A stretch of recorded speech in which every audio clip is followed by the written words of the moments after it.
Welcome to the third session of the community reading of the New South Wales Plastics Plan, a discussion paper Cleaning Up Our Act. On page 16, the heading is Developing a Comprehensive Plan to Address Plastics.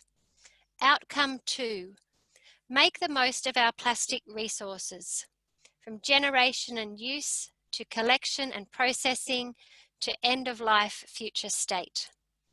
Proposed target, triple the proportion of plastic we recycle in New South Wales across all sectors and streams by 2030.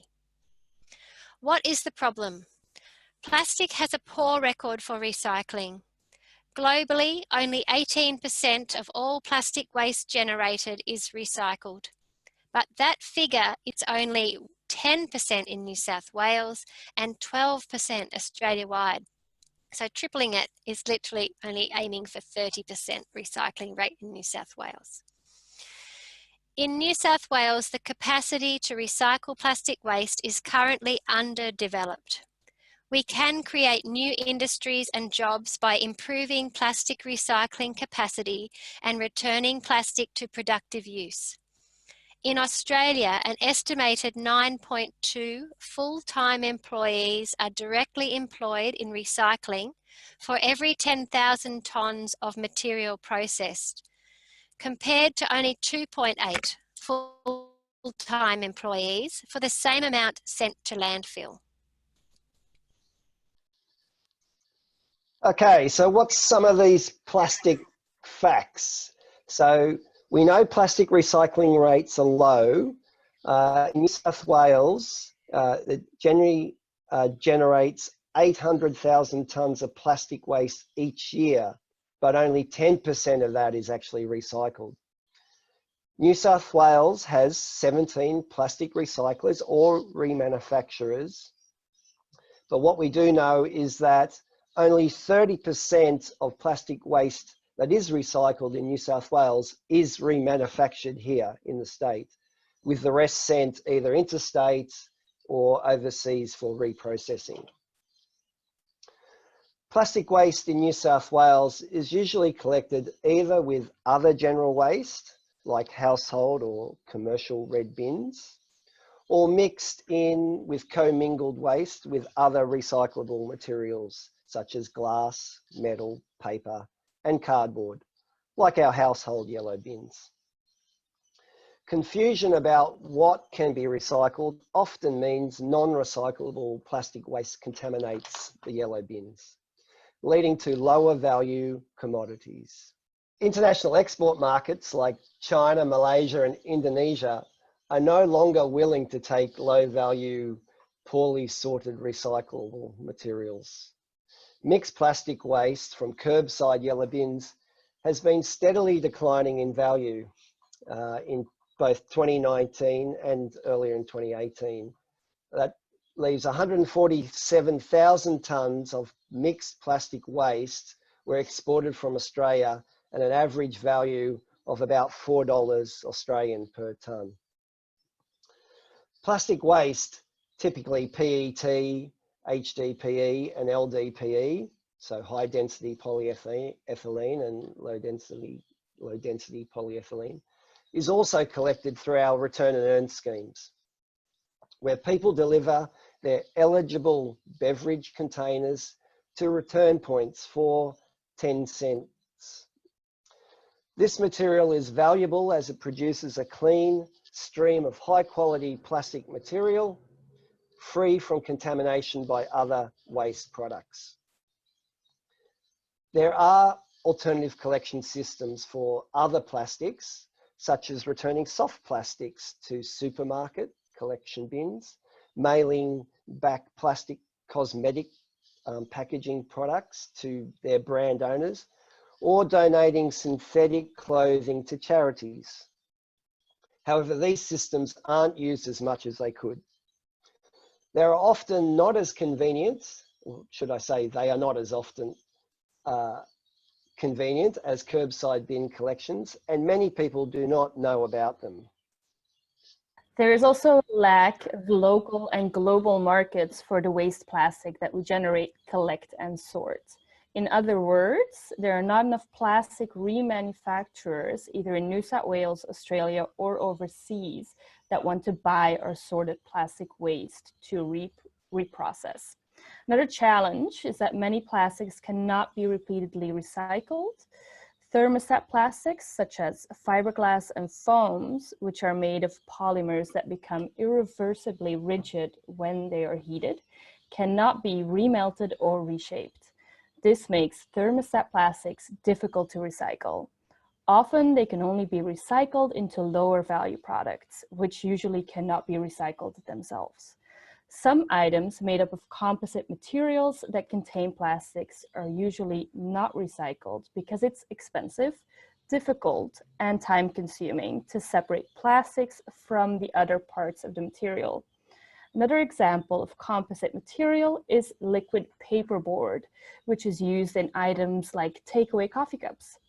Liquid paperboard can be made of a very thin layer of paper, aluminum, plastic that are glued together, and it can be very difficult to cheaply separate these materials for recycling. What can we do? We need a whole-scale shift in the way that we collect, process plastic waste.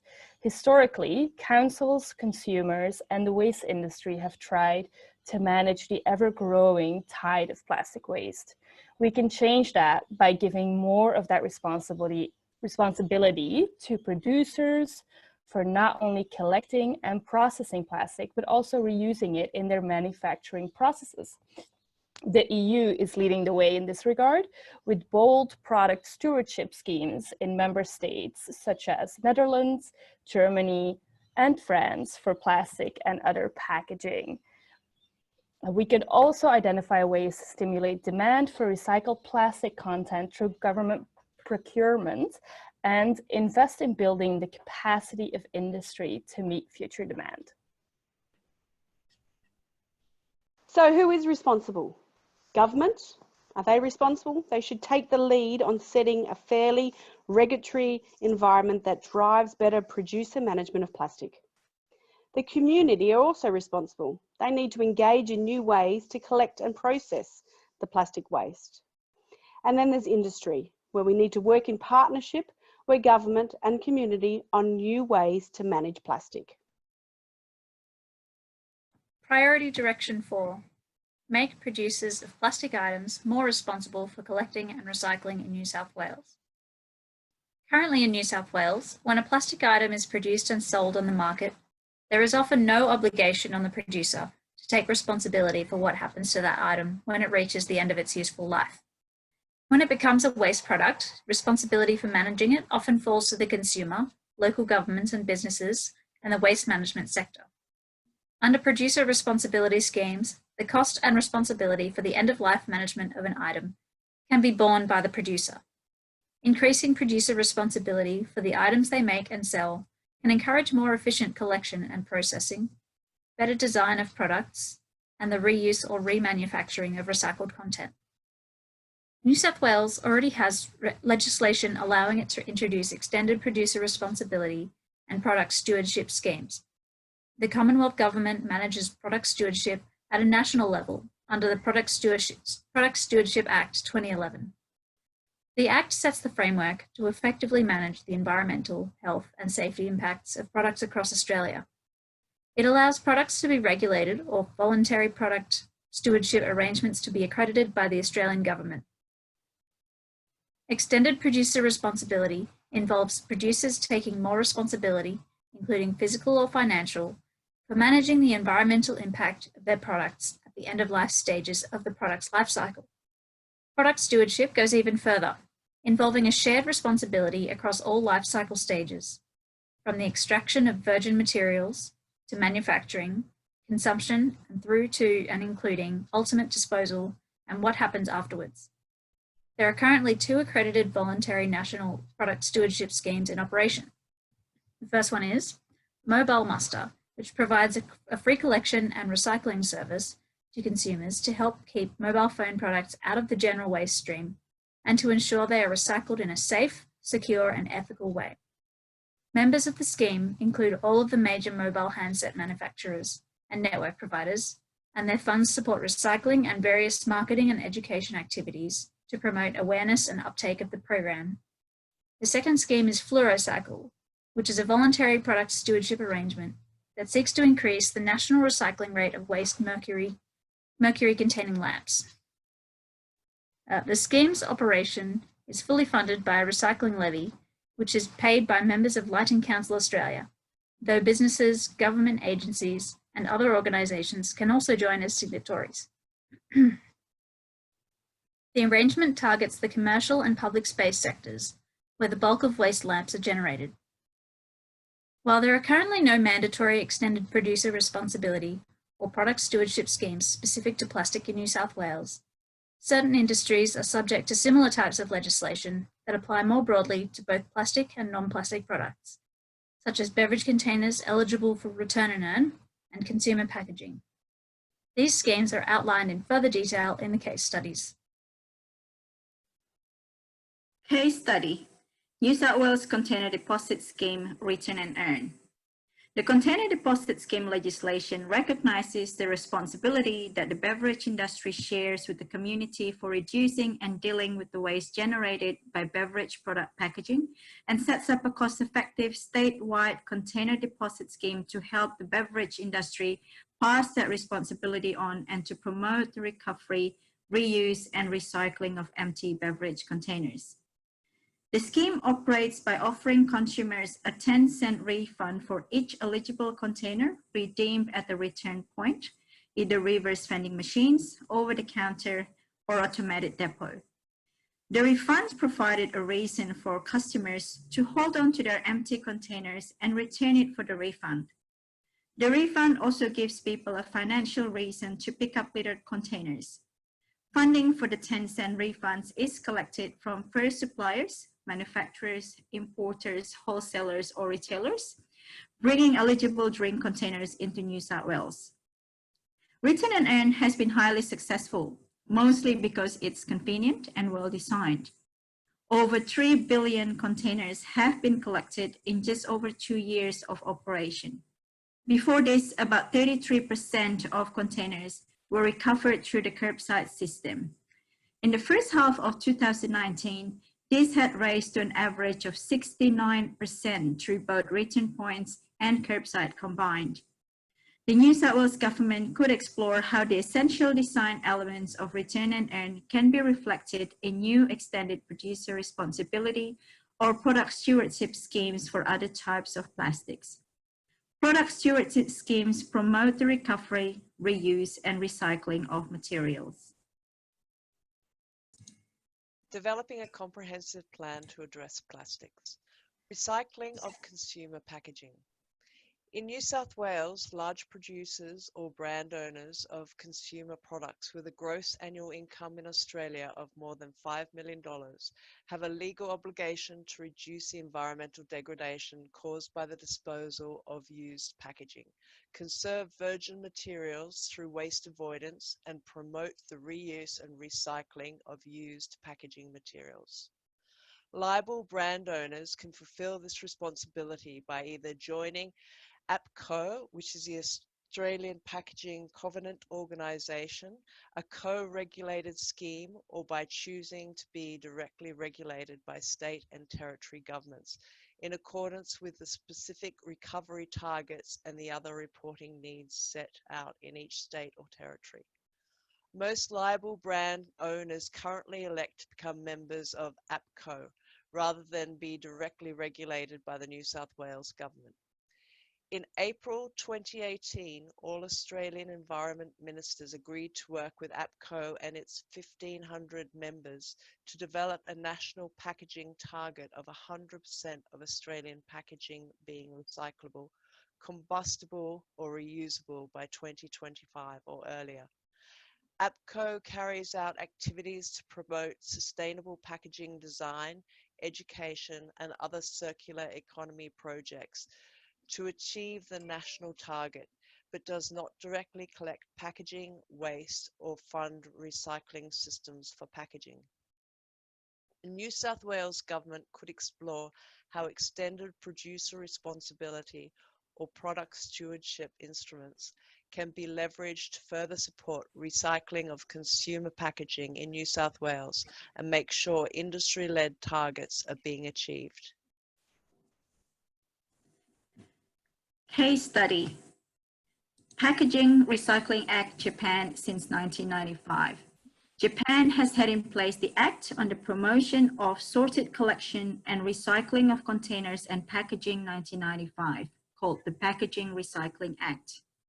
The legislation was designed to create a new system to promote sorted collection and storage of containers and packaging.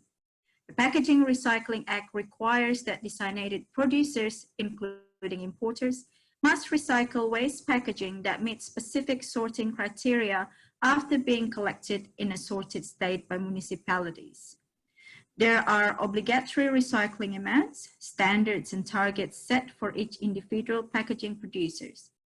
Packaging producers can either collect and recycle waste packaging or outsource the recycling to a producer responsibility organization, the Japan Containers and Packaging Recycling Association. Only certain recycling methods are approved under the Packaging Recycling Act. For example, palletizing and flaking of plastic or making polyester, and recyclers are required to achieve a minimum yield for recycling through each method. Once the national government is satisfied that a collection rate of about 90% has been achieved for a specific type of container and packaging, the container and packaging can be exempted from the obligation of the Act. Financial obligations for waste generators. The Protection of the Environment Operations Act 1997 currently requires certain licensed waste facilities in New South Wales to pay a contribution for each tonne of waste received at the facility. Referred to as the waste levy, the contribution aims to reduce the amount of waste being landfilled and promote recycling resource recovery. The New South Wales Government could explore how financial instruments, economic incentives, or other mechanisms could be used to improve plastic design to protect the environment and human health. Increase recycling of plastic, reduce landfilling of plastic, prevent plastic leakage, and turn plastic back into a valuable resource. Any such action would have to be carefully designed so that it targets the right environmental outcomes and is consistent with relevant legal frameworks. Case study. Extended producer responsibility for French packaging companies. France has had an extended producer responsibility scheme for packaging in place since 1992. It is the largest such scheme in France, providing over 600 million euros annually for packaging waste management. French legislation requires producers to set up a collective product responsibility organization called PRO, or to manage their waste individually through an equivalent scheme.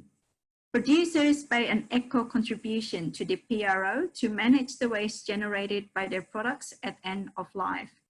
The fee consists of a variable amount based on the weight of the packaging according to material type, plus a flat consumer sales unit fee based on the number of units of packaging. The PRO is not directly responsible for waste management, but uses the fees collected from producers to support recycling through municipal or curbside services. All schemes are based on a 6-year cycle with an overreaching terms of reference, including quantitative targets, performance objectives, as well as financial and operational requirements that must be approved by government. France has recently created additional packaging extended producer responsibility regulation, which means online retailers must make sure the collection and recycling of waste arising from products sold online is properly financed. Supporting industry-led initiatives. The New South Wales Government recognises the many voluntary industry-led extended producer responsibility or product stewardship initiatives that are not currently supported by regulation in New South Wales, but that manage a range of unique plastic products and materials in a sustainable manner. Additional government support for these extended producer responsibility or product stewardship initiatives may help to support those businesses already taking responsibility for their plastic waste by setting up mandatory targets, providing additional governance and oversight, or by providing protection from free riders or other businesses that are currently not participating. The New South Wales Government wants to hear your thoughts. Do you support the New South Wales Government introducing extended producer responsibility or product stewardship schemes for certain plastics? And what plastic items or materials could be considered for extended producer responsibility or product stewardship schemes? Are there challenges with carrying out these schemes? How can they be overcome? What are the other ways the New South Wales Government could make producers more responsible for the plastic they generate? Let the New South Wales Government know your thoughts through the online surveys which you can find at the website yoursay.dpi.nsw.gov.au/plastics plan. It's plastics-plan, but we will also have links to this on our Boomerang Alliance website and on our Facebook page. Okay, priority direction number 5 mandates that 30%, there's a 30% minimum recycled content in all plastic packaging in New South Wales by 2025. So that's a minimum 30%. Let's aim for higher than 30%. We can do a lot better than that. When the plastics we do generate reach the end of life, it's important we recycle as many of them as we can and use that plastic to make new products or materials. This reduces the overall amount of new plastics we generate. By reducing the amount of new plastics we make, we reduce therefore greenhouse gas emissions, preserve valuable resources in our economy for longer, and prevent plastics entering our environment. We are already doing great things with recycling in New South Wales through initiatives like the Return and Earn Container Deposit Scheme, but there are more opportunities to recycle plastic and keep this valuable resource in our economy. We currently recycle just 10% of our plastic, 70% of which is exported out of New South Wales for processing. The proportion of recycled content in plastic items, like packaging, is also typically low. This represents a great economic opportunity to capture an untapped resource. To make plastic recycling economical, we need to make sure there are clear uses and strong demand for the plastic once recovered. One way we can do this is by requiring manufacturers to use recycled content in their new plastic products.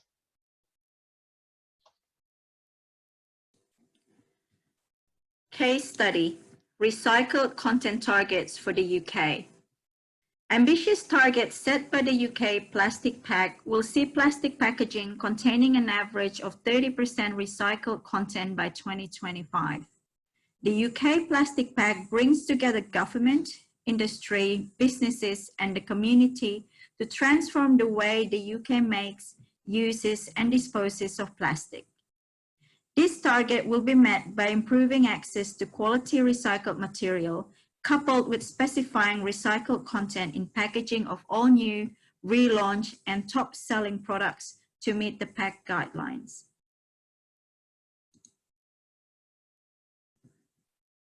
The APCO, representing over 1,500 leading companies, has established a series of voluntary industry-led targets around packaging.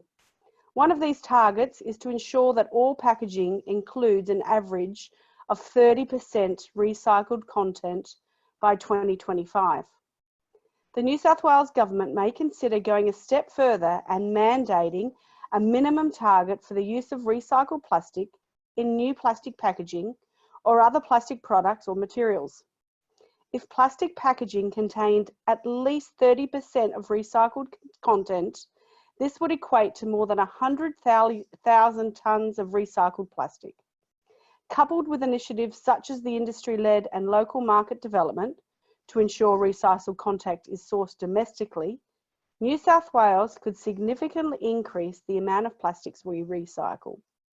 This will help drive demand for recycled plastics, supporting our recycling industry and creating new economic opportunities to tap this underutilised resource system. Any move to mandate recycled content would be done with consideration for appropriate legal frameworks. The New South Wales Government would also explore opportunities to develop nationally coordinated actions on recycled content requirements with the Commonwealth and other Australian states and territories. This would ensure a level playing field for industry and enhance local Australian recycling markets. Using recycled plastic in new packaging will help drive demand and create economic opportunities. Okay, tell the New South Wales Government your thoughts.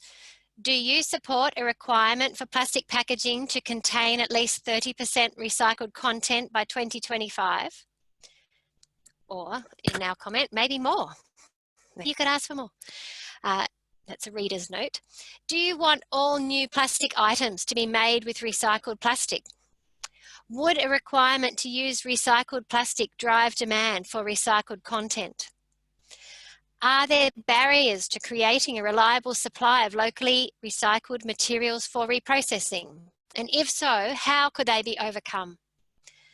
Let the government know all your great ideas through the online surveys found at the website yoursay.dpi.nsw.gov.au/plastics-plan. And the links will again be on our Facebook page and our website, as well as many of our allies. Priority Direction 6. Support demand and industry capacity. Government can play an important role in stimulating demand by identifying opportunities to increase the safe use of recycled plastic in procurement.